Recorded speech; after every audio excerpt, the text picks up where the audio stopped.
Anywaves has taken up an important challenge as it now offers ultra-compact and lightweight high-performance antennas for nanosatellites and UAVs. The 3 antennas that are used on this CubeSat, they are completely integrated into the satellite's structure. They are high-performing antennas.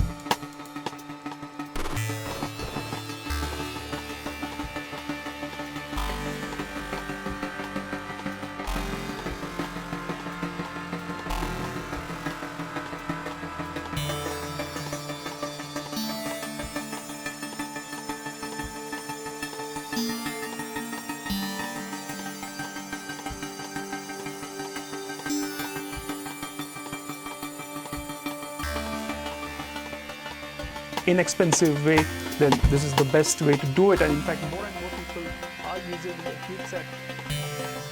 It's inexpensive. I mean, currently